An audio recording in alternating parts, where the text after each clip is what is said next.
शैल भगवान के आदेश को मानकर वो जाते हैं भगवान कृष्ण के पास और बताना प्रारंभ करते हैं। देखो देखो ये गरीबी का हाल, कृष्ण के दर पे विश्वास लेके आया हूँ। मेरे बचपन का यार है मेरा श्याम, यही सोच के मैं आस करके आया हूँ। अरे द्वारपालो कन्हैया से कह दो, अरे द्वारपालो कन्हैया से कह दो, किधर के सुदामा गरीब आ गया है, किधर के सुदामा गरीब आ गया है। भटकते भटकते न जाने कहाँ से, भटकते भटकते न जाने कहाँ से, तुम्हारे महल के करीब आ गया है, तुम्हारे महल के करीब आ गया है। अरे द्वारपालो कन्हैया से कह दो, अरे द्वारपालो कन्हैया से कह दो, दिल में सुदामा करीब आ गया है, दिल में सुदामा करीब आ गया है।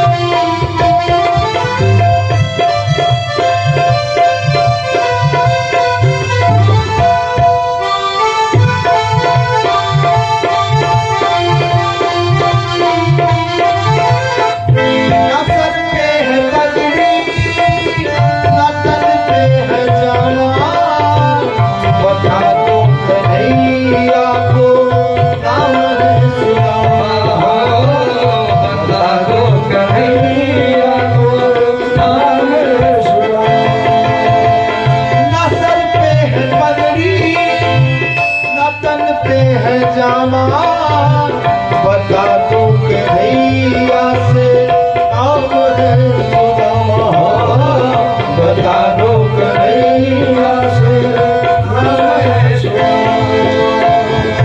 एक बार मोहन से जा करके कह दो, तुम एक बार मोहन से जा करके कह दो, मिलने सखावत नसीब आ गया है, मिलने सखावत नसीब आ गया है।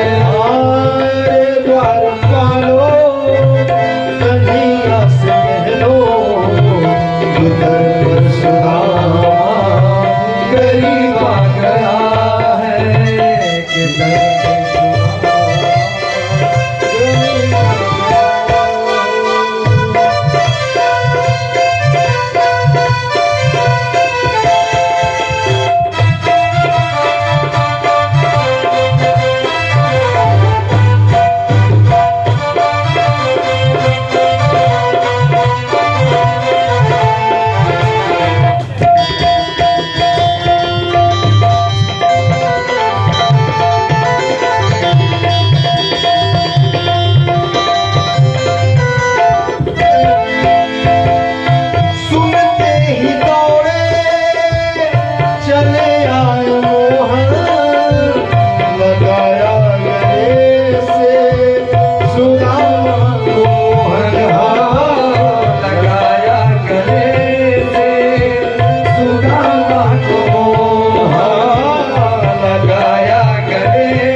कैसा अजीबा गया है, ये मेहमान कैसा अजीबा गया है।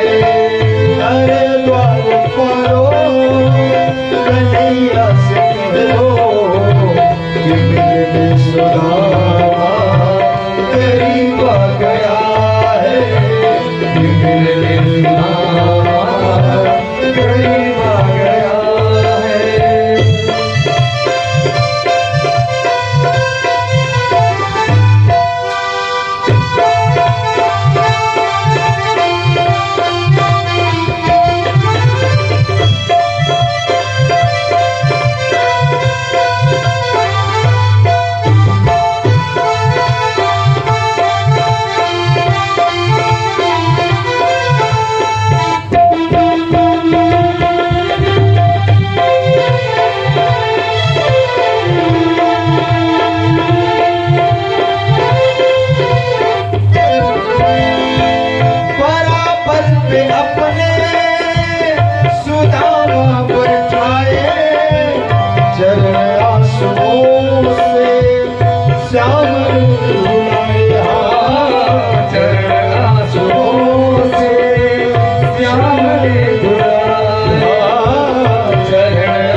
सुदामा न घबराओ प्यारे, जरा तुम सुदामा, उसी का समा तेरे करीब आ गया है, उसी का समा तेरे करीब आ गया है।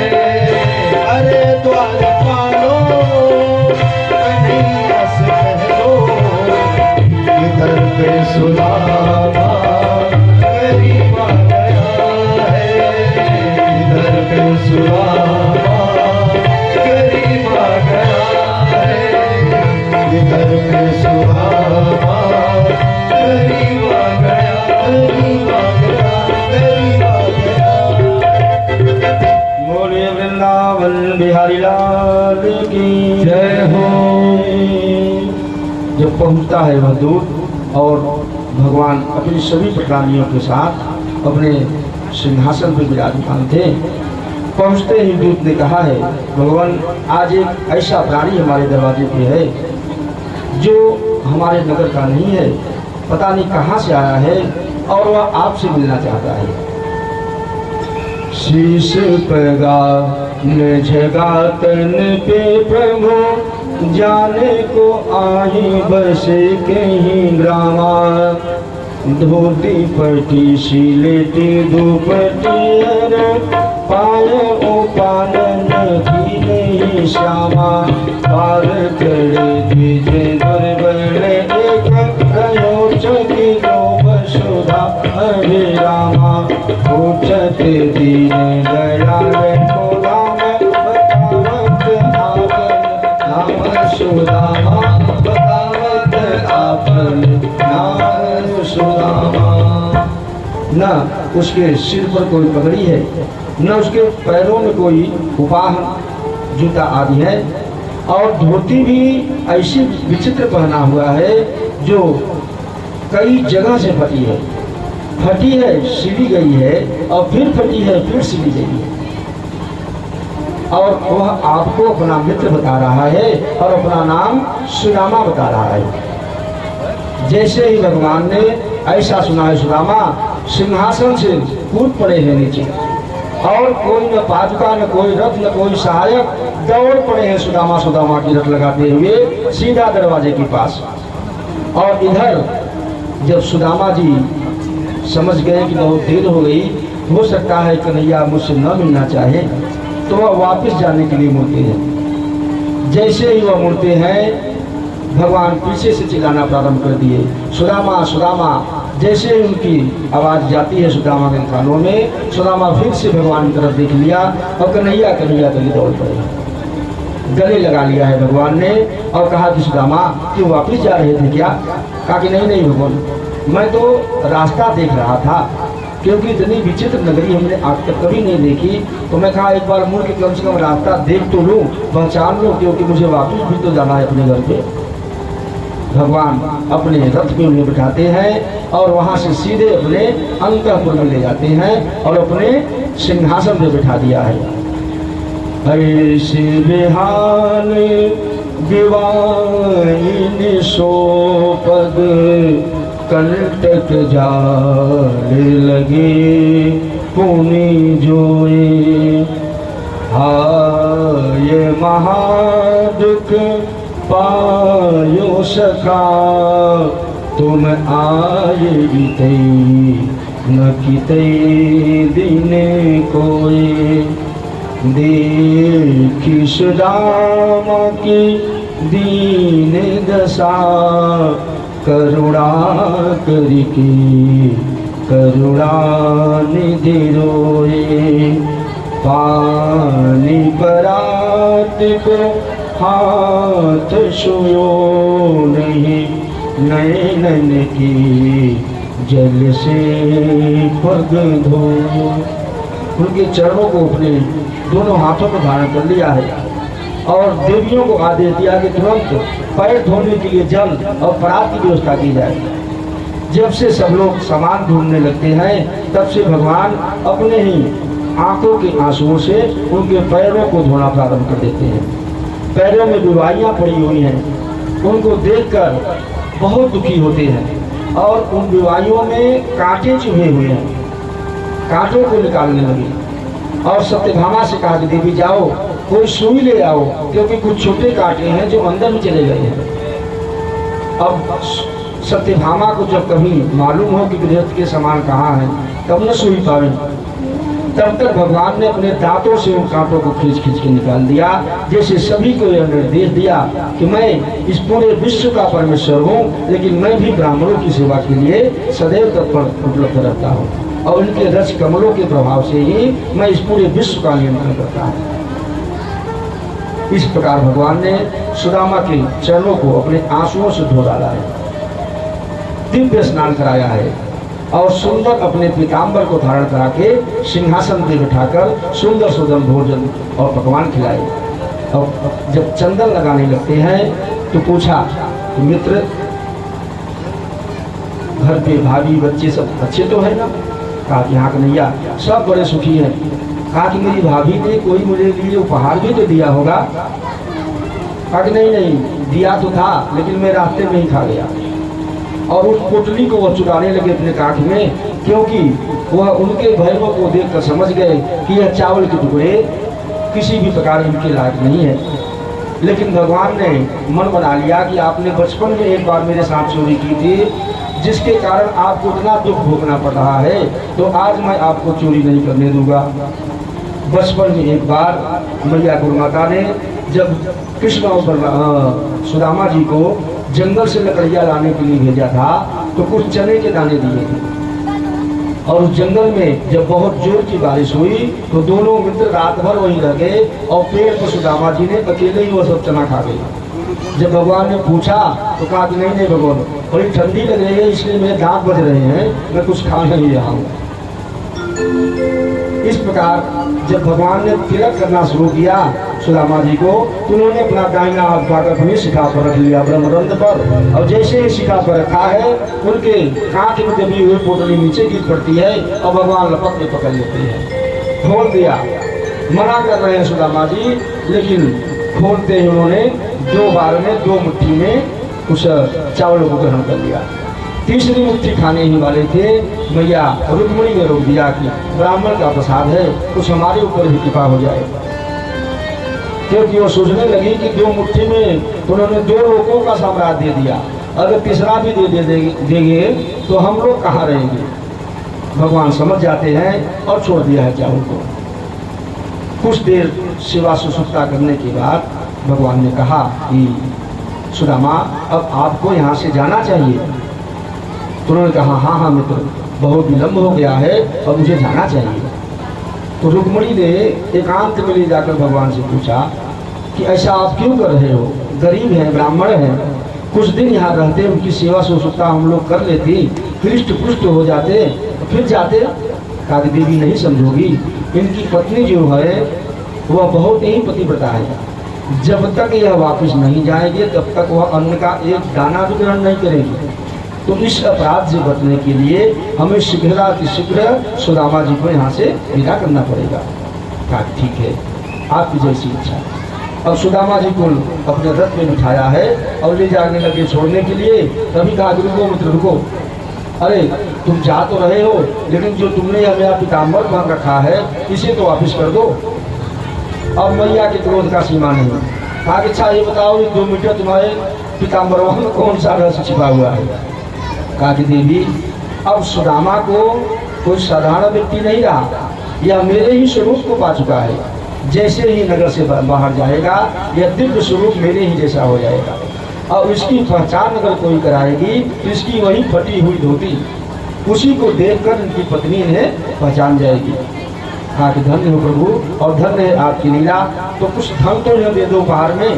कहा कि इनको जो मुझे देना था मैंने इन्हें पहले ही दे दिया, क्योंकि विश्वकर्मा जी को आदेश दिया था कि जैसी मेरी सुंदर नगरी है ऐसा ही महल सुदामा जी का भी बन जाना चाहिए। सुदामा जी के नगर में जाकर जब उन्होंने उनकी पत्नी से विश्वकर्मा जी ने कहा है महल बनाने के लिए, तो उन्होंने कहा कि आस पड़ोस लोगों की सहायता से ही मैं इतने दिन तक जीवित थी, तो पहले इनका घर बनना चाहिए उसके बाद मेरा घर बनेगा। तो विश्वकर्मा जी ने सभी को, पूरे नगर को द्वारकापुरी जैसा ही बना दिया था। देख कहा ठीक है देवी, अगर तुम्हारी इच्छा है तो मैं कुछ दे दूंगा।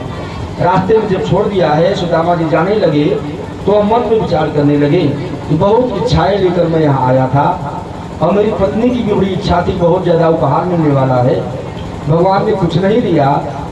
चलो बहुत अच्छा ही किया जो नहीं दिया, अगर देते तो उसी धन और माया की रक्षा के लिए मैं अपना जीवन नष्ट कर लेता और उनकी भक्ति से दूर हो जाता। तो बड़ी कृपा की कि उन्होंने मुझे कुछ भी नहीं दिया। इधर भगवान ने रुक्मिणी को संतुष्ट करने के लिए एक आभूषण और रत्नों से भरी हुई पोटली उसी रास्ते में गिरा दिया जहाँ से सुदामा जी जा रहे थे। जब सुदामा जी उस गठरी से कुछ दूर रहे उन्होंने मन में विचार किया कि कैसी दिव्य भगवान की माया है। जो शरीर का सबसे सुंदर अंग है वो है आंखें, लेकिन कितने लोग ऐसे हैं जो बिना आंखों के भी रहते हैं, तो अंधे लोग कैसे चलते होंगे, इसका अनुभव करना चाहिए। अब दोनों आंखें बंद कर लिए और कुछ दूर गए, जब वो पोटली को डांग गए तो आंखें खोल दिया। कहा कि हाँ अंधे लोग ऐसे ही चलते होंगे। भगवान ने कहा कि देखा देवी, मैंने तुमसे कहा था ना कि किसी भी प्रकार की माया के बस में नहीं होने वाले। अब जब पहुंचते हैं सुदामा जी अपने नगर, तो इतना दिव्य नगर देखा है, उन्हें भ्रम हो गया कि कहीं मैं घूम के फिर से द्वारकापुरी में तो नहीं आ गया। लेकिन जब उन्होंने अपने देव मंदिर को देखा है तो अपने मंदिर को पहचान लिया और उसी के बगल में उनका घर था और वहां से सुशीला जी ने देख लिया है अपने हाथ से बनी सीली हुई धोती को और पहचान गई और सुदामा जी को अपनी तरफ बुला लिया। पहुंच गए, सुदामा जी की आरती की थाली लेकर वो पूजा कर रही हैं और वह एक टक से सुशीला जी को देख रहे हैं कि देवी आप कौन हो और मेरी पूजा क्यों कर रही हो। सुशीला हंसने लगी कि स्वामी अरे आप हमारे पति हो और मैं आपकी पत्नी सुशीला और ये आपके बच्चे। देखा, कहा कि क्या कहा, रातों रात इतना चमत्कार। कहा कि हाँ ये सब भगवान कृष्ण की माया है। कहा कि देवी अब आप संतुष्ट तो हो। कहा कि हाँ स्वामी मैं पूर्ण रूप से संतुष्ट हूँ। सुदामा ने वहीं से वैराग्य धारण कर लिया है और उन्होंने गृहस्थ धर्म छोड़ दिया। उन्होंने भगवान की माया का दर्शन करने के लिए भगवान से निवेदन किया था। तो जैसे ही वह स्नान करने के लिए यमुना में गए और बाहर निकलते हैं, कुछ दूत वहाँ एक हाथी के साथ पहुँचे और उस हाथी ने एक माला लिया हुआ था अपने सूंड में, वह पना देती है सुदामा जी को। जैसे ही पहनाया है दूतों ने सुदामा जी को पकड़ लिया। कहा कि भैया इस नगर के राजा की मृत्यु हो गई है और यह हाथी जिसको माला यह पहना देती अब वही उस रानी से विवाह करेगा और वही यहाँ का राजा बन जाएगा नगर का। अब सुदामा जी चले जाते हैं उनके साथ और रानी से विवाह हो गया। कई वर्ष बीत गए, कुछ बाल बच्चे भी हो गए वहाँ पर। अब एक दिन ऐसा समय आता है कि वह रानी भी मर जाती है। ओम नमो नारायणाय। जब वह रानी मर जाती है तो उसकी चिता सजाई जाती है और उसके 16 श्रृंगार को करके जब सुदामा जी उसको मुखाग्नि देने लगती हैं तो सभी दूतों ने रोक दिया। सैनिकों ने कहा कि महाराज रुक जाइए। कहा भैया अब क्या हुआ? कहा कि हमारे यहाँ यह प्रथा है जब रानी की मृत्यु हो जाती है तो उसके साथ राजा को भी जला दिया जाता है। अब घबरा गए भैया, मैं कहाँ आके फंस गया। जिस माया से मैं दूर गया उसी माया के चक्कर में मेरे प्राणों की भी बलि होने वाली है। घबरा के भागते हैं जमुना की तरफ और जैसे ही जमुना जी में कूदे हैं अपने प्राणों की रक्षा के लिए और डुबकी लगा के बाहर निकले हैं, देखते हैं कुछ भी नहीं है।